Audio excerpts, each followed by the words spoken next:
Okay, so it's been a while since I've done this. Hopefully the camera angle is accurate.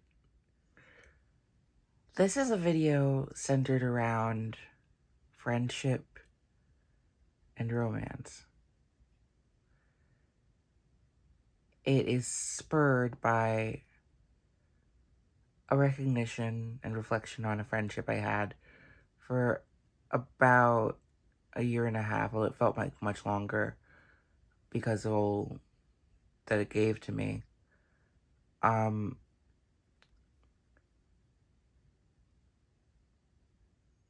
and by the way, I'm dressed to go outside, and it actually reached almost 80 degrees today, on March 7th, which is insane, by historical standards. Um, so I am dressed for that, but it's almost sunset because it is March 7th, so, and my phone is at about 10% battery as of the start of this recording, so I have to be economical and film it in my room, which is normally a mess, as you can see, kind of. There's a lot of stuff that's kind of shabby, and I like to keep it that way, but it's not necessarily demonstratively sound. But that is where I'm at. So, but basically, this friend eventually did block me on Instagram. How do I know? Because I went on incognito mode on Google Chrome, and I searched her name, and I found her Instagram's handle, and then I clicked on it, and I was able to see it privated, and I was able to see it, which means that because I can't see it on my own profile, means she blocked me. So, yeah. This friend of mine was and is a Christian. This friend of mine was and is saved. This friend of mine was a supporter of me, recognized and understood me wholeheartedly, and gave me solace to reside in alongside her. And ultimately, that was the deficit of the relationship, of the friendship, because, wow, I mean, how often do you ever, well, for me, it was hard for me to, sometimes it's hard for me to wrap my head around someone loving me this well and consistently, and I was confused by it. I should probably give her a name for the sake of scene. Can't give you her real name, or let alone full name. I can't give you the name that, we'll call her Amy. We'll call her Amy. And I met Amy through this Christian club at it's called Crew, which stands for something, CRU. I forget what it stands for. It was at the college I went to for some time, the community college I went to for some time, and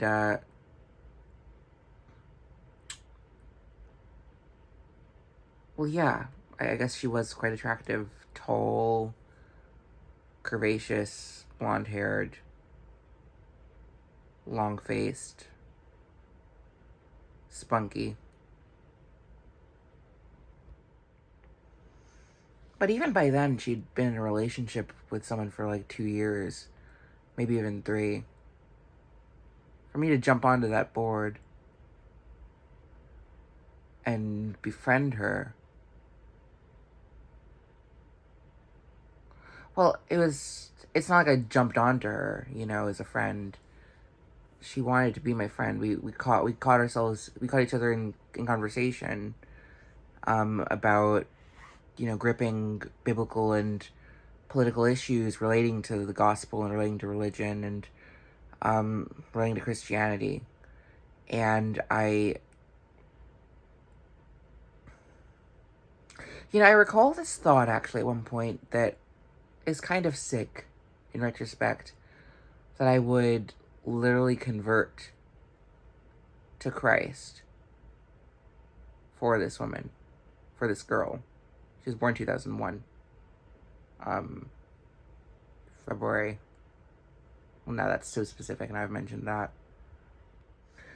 I say that to clear the air because I was born December 1996, which means that there was really only a span of about 4 years between us, and I'm not that old. But even honestly, I mean, who knows if she were like, I don't know. Anyway, that's beside the point.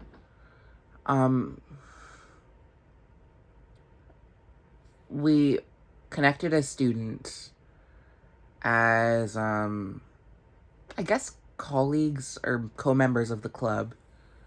I was genuinely interested in the club. It's not I went in there to meet her. I went in the club because I had genuine interest in the gospel and in spirituality, and I always have.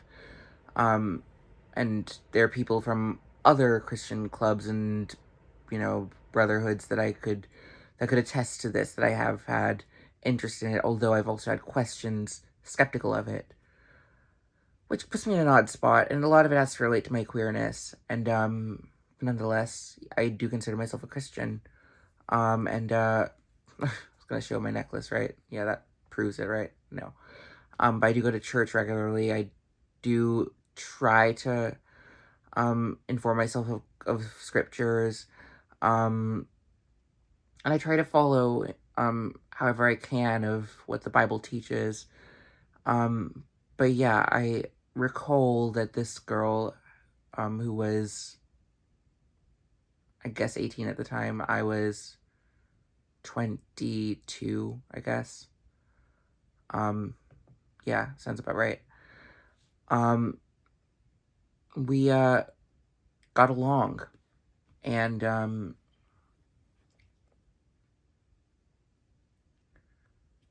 I didn't expect that it would become such a thorough friendship. I was grateful for that, because by my perspective, the best of intimacy I could even get from anyone was friendship. Friendship is very useful in people's lives, in anyone's life. I was someone who was pretty desperately single, yes, who wanted someone who, could connect with me on a deepest wavelength, and also be sexually gratifying, yes, but connect with me in a way that was very conciliatory, very consoling, very almost pacifying, which is kind of like idol worship, because like, how many people can really be like that? I guess you can find someone, but it's a partnership. It grows. It's not the person you love. Well, yes, you love the person, but the thing that you find God in should not be the person. Lest it, likewise, shouldn't be yourself. It should be in the love you have for yourself, or for the person you're with, or for the relationship. The love is the. Am I right in saying this? Let me unpack this here. Hold on. And a few moments later, I realize how tangential I can get once again. Oh boy. Look, I wanted a partner. I couldn't get a partner. I wanted friends too. I needed friends. Friends were abundant. Friends were around. And at the same time, they were kind of on and off.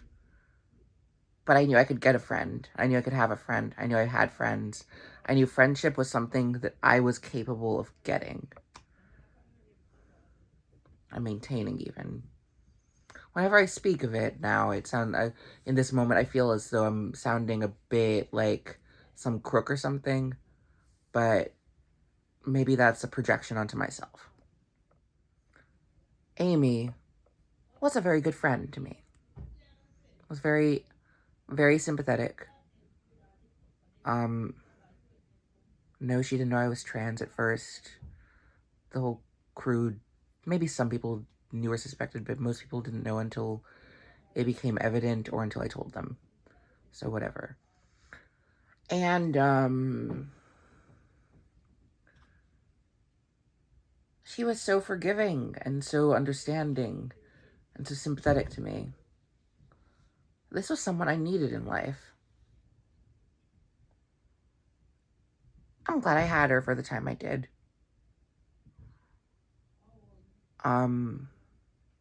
Interestingly enough, the last day we spoke was actually the first day that I spoke with my ex, who was mentioned in another video on here,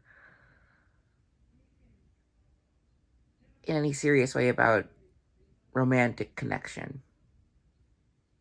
Getting together for something we could actually call a date.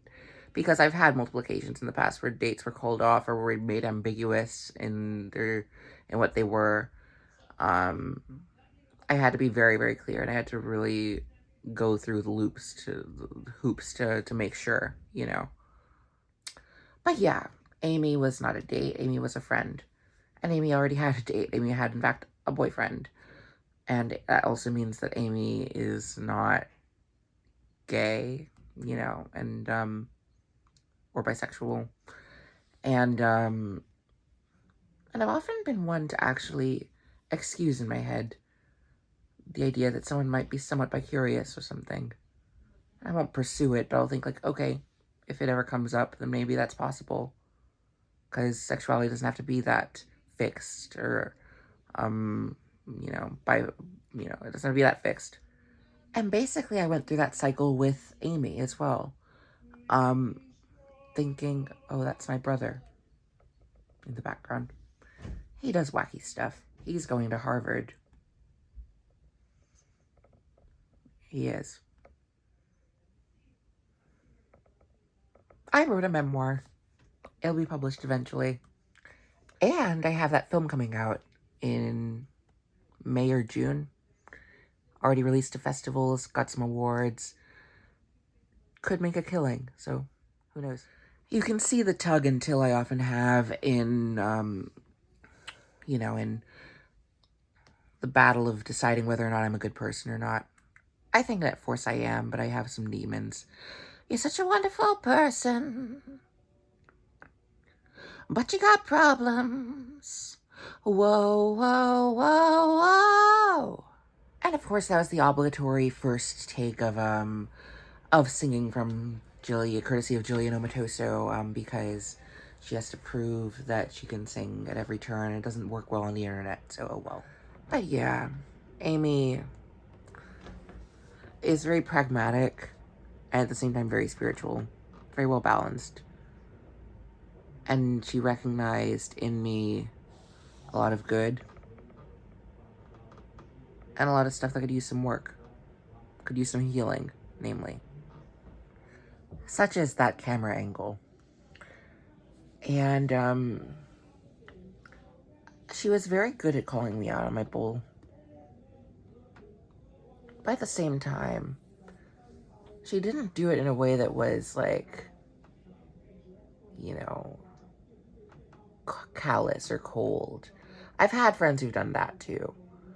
She was very warm in how she, approached me with things. She was a very warm-hearted person. And, that was pleasant. And that was necessary in my life as well, I think.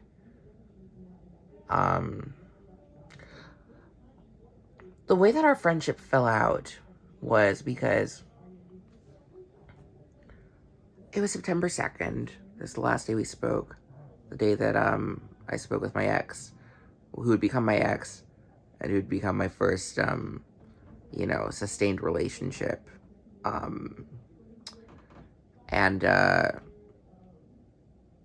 So that's a whole day in and of itself, September 2nd, for me.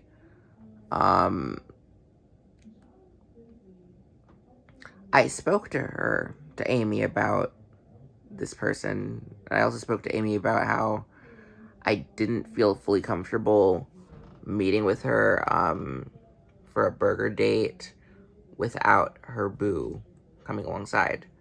Because we'd often go to events, at this youth group organization this Christian youth group organization in, Old Bridge. And, that was common for us during the summer to go to. And, basically,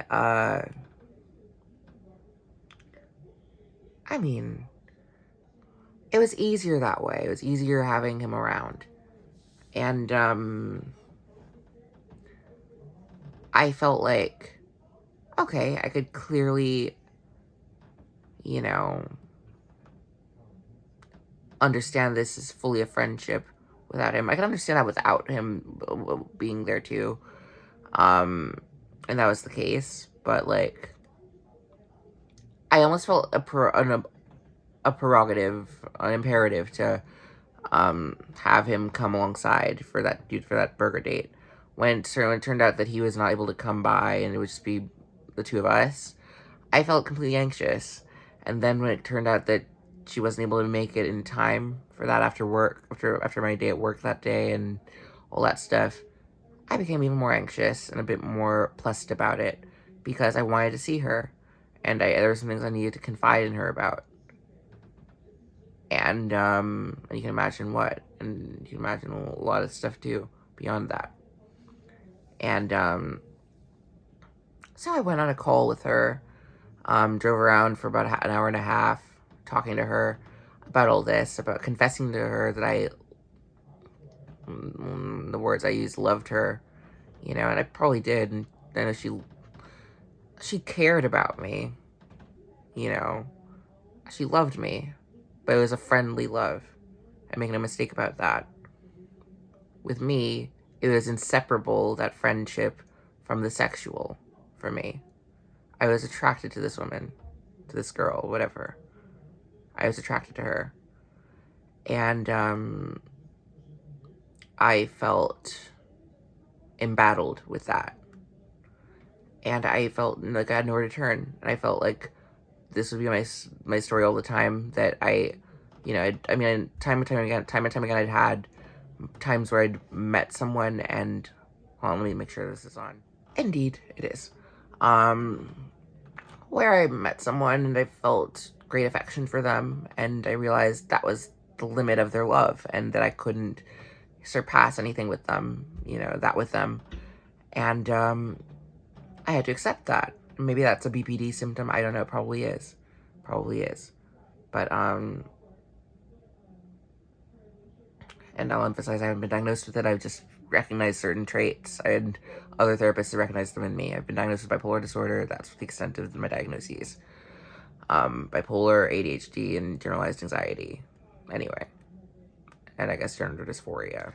But yeah, I've had many moments where many instances where I've had a friend who was a deep friend who I,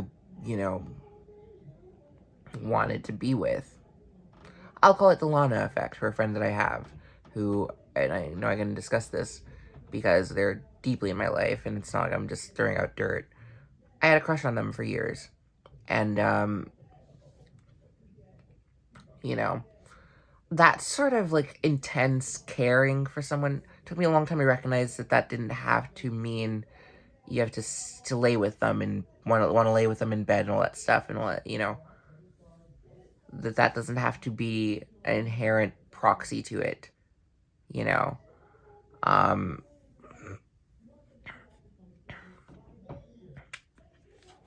I don't know why that is with me, that I had this conflation of them. I'm sure, of course, I'm not the only one who's had that, but I've noticed plenty of other people who are varying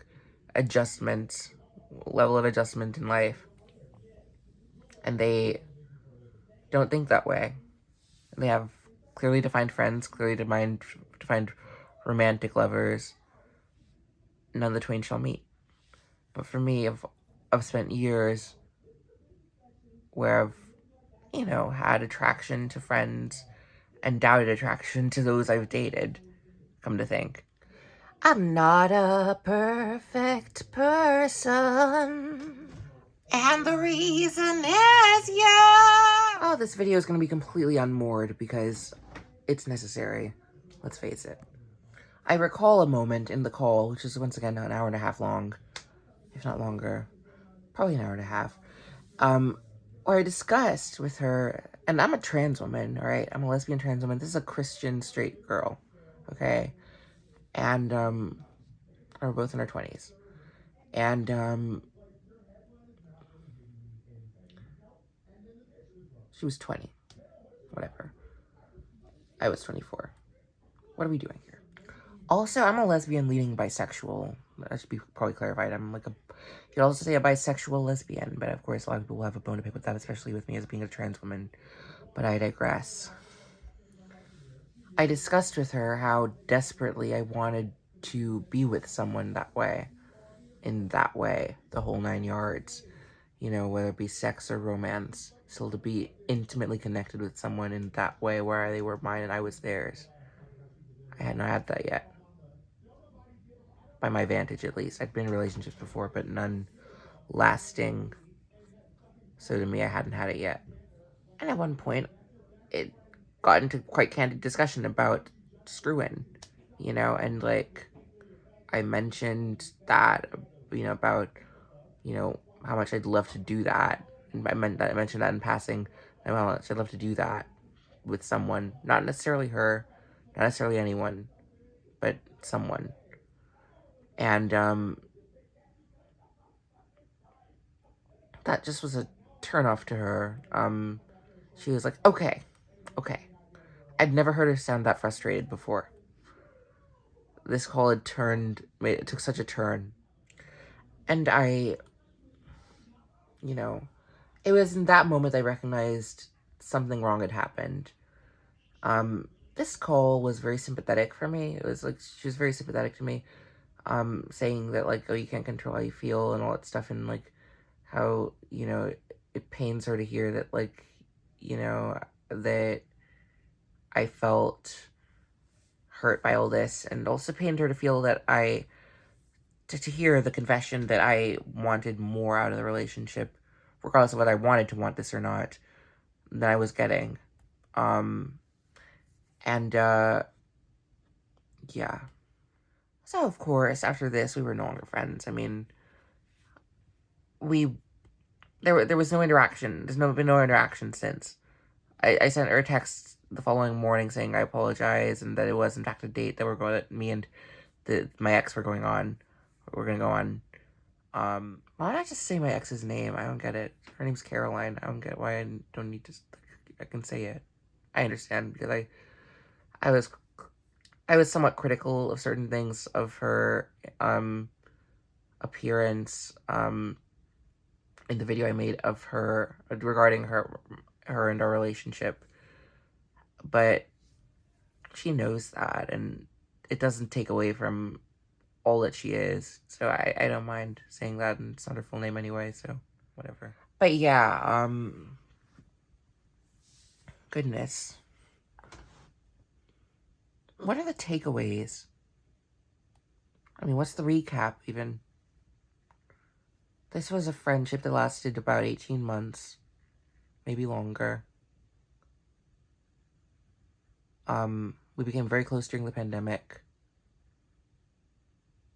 She taught me a lot about God and spirituality and Christian faith. Inspired me to take it on more than I ever had. To really fully indulge in the passion I had for wanting to learn more about Christ. And she taught me that I mattered no matter what I'd done, no matter who I was. And especially as I am. This was a very pure friendship. And you can see why I fell in love with this person through that. That's the quandary. But nonetheless, if it stayed a friendship, which it very well could have, especially considering that I would have soon gone into a new relationship, it would have been totally fine. The takeaways. Well, personally, I think recognizing how fluid the space between romantic partnership and platonic friendship can be, and accepting that and embracing it is what allows them to separate into distinct entities. Because the more that I've embraced that space, sort of liminal space, I guess you could call it, the more secure in my sexuality I've become, and more secure in my boundaries with people that I don't consider lovers has become. And granted, I say this after having been in a somewhat sustained relationship. 5 weeks, yeah, but still sustained enough.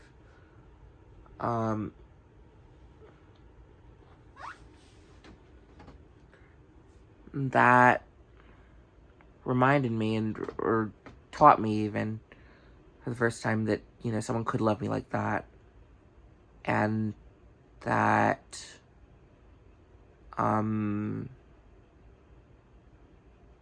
I could find that in someone, and that it's not all great.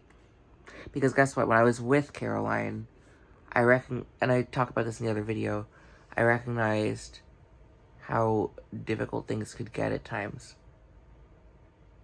Because I simply put, was not head over heels for all the time. I was really inspired and enamored by her, who she was as a person. But on a sexual level, it felt forced oftentimes.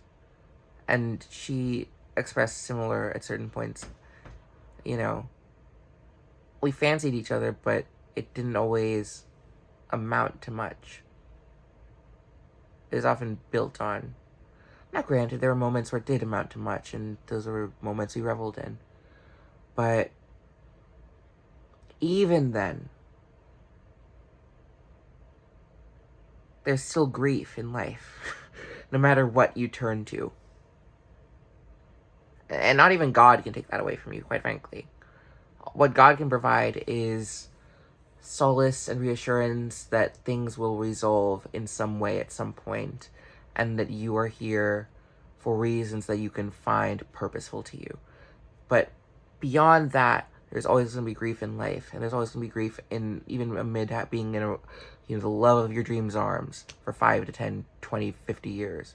There's always going to be grief in life. And I think that's something I could only have rationally and soulfully understood after having been in a relationship on some level. Before that, September 2nd, pre-night, I had not been, and I had felt isolated and abandoned and alienated, and I could not understand, beyond an innocent understanding, how someone could find joy in life without that, and why I didn't have that yet. I felt almost an entitlement to it, yes. But more importantly, I felt a grave desire for it, a grave hunger for it. I felt empty without it on some level. Not whole. Now I recognize that I'm whole regardless of who I'm with. And that's after having survived the breakup. Hold on, I'm going to turn off that light in the background, because it's not necessary and it's getting in the way of the shot.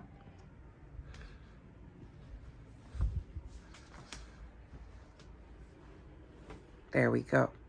And you know what? Regardless of what anyone thinks of me, considering my intersections of all facets of myself, like, of mental health, of race, of gender, of sexuality, of sex, of social background, of, all these things. Such a mishmash of things.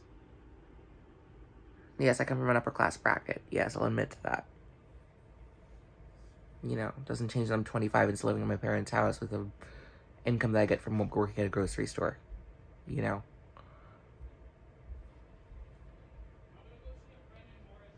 It makes sense that I would feel a hunger, a desperate need for someone to make me whole and validate me as saying, hey, we're here, I'm here for you. You don't need to go anywhere. You don't need to change. You don't need to take off your shoes. Just be yourself. And I've had loads of people tell me that, but it was never filling. It just made me more hungry for it. It's now, in 2022, at age 25, that I recognize in myself the capacity to fulfill that of myself, of my own accord, of my own means. Be that to myself, first and foremost. And then can be that to someone else even. And then they can be that to me, by proxy. And maybe even be that to someone if they are that to me. Because I recognize so much how much I deserve that, because I already am that to myself, regardless of who that person is to me. Who are you to me?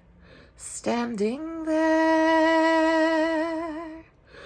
Just who could you be? Soulless bare, hiding under skin, beating like a tin. Could you be my love or be my care? That's right, you're getting 3 songs this time. Value your friends. Don't be desperate. Accept your sexuality. Embrace and even exhibit your sexuality in a way that's healthy and respectful. Be honest with your friends. Be honest with love, with those you seek love from, and how you seek it. Be honest of that. Be honest with yourself about that.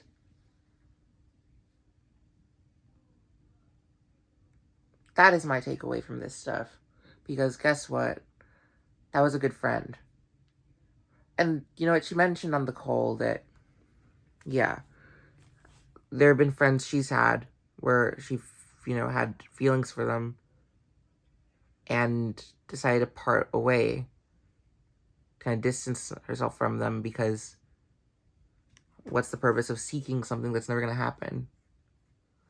But she even mentioned her boyfriend, who she still is with now, of 5 years now. She was friends with him, of course, and 6 months had passed, and had they not had mutual interest in each other, then they might have just become, a droplet in the sea. What a miracle. But yeah, I mean, that's the gray area. You have to embrace that and accept, if you at least accept it. You don't have to like it, but you have to accept it. Otherwise, it's going to hurt you. You're going to get hurt by it. Or you're going to hurt yourself. So don't hurt yourself. Live and let live. Love and let love. Love is love, but love has its ways. It's different ways, different strains. And understand each one. Recognize which one you're in. Accept the boundaries of it. And work with it. But there's no limit to love. Let it run. Run with it. Hope that made sense. That was healing for me, actually. This whole video. I thought it would be really tragic and sad. But no, that's exactly why I made it, because I was like, maybe there's some stuff I have to say that I can say now, that's worthwhile saying and not just, circumlocutory. So yeah, I think that's that. And you notice my new voice speaking. I'm just speaking as I am, because feminization works, and I'm choosing to sit with my results now rather than to constantly be in the boat of training, which is probably why you hear some fry on my voice still now, but at least it sounds, as it should. So I'm happy. Thank you. Oh, and another thing I'd like to add, and sorry, I was watching the footage of Ukraine and all that stuff, and of course that's going back to my video. Perhaps it's okay, this flaw of mine, but I do get attached to the idea of connecting with someone on that deep level, on that deep, endless level, and being there with them, being in harmony with them. Yeah, it's easy and tempting to be entranced by that. I'm talking to someone right now and hoping that it'll become something. So I'm talking to 2 people right now and hoping it'll become something. I don't know who it'll be, Come to think, there's one I'm leaning to, but I can't say who it is. Not that this describes anything of it. But yeah, you have to be patient with love, seriously. Be committed to it, but be patient. Hold it, fertilize it, but don't throw it in the dirt. Don't use it like a hockey puck. Be kind to it, be gentle with it, be courteous. Don't smother it. That's what I'm trying to say.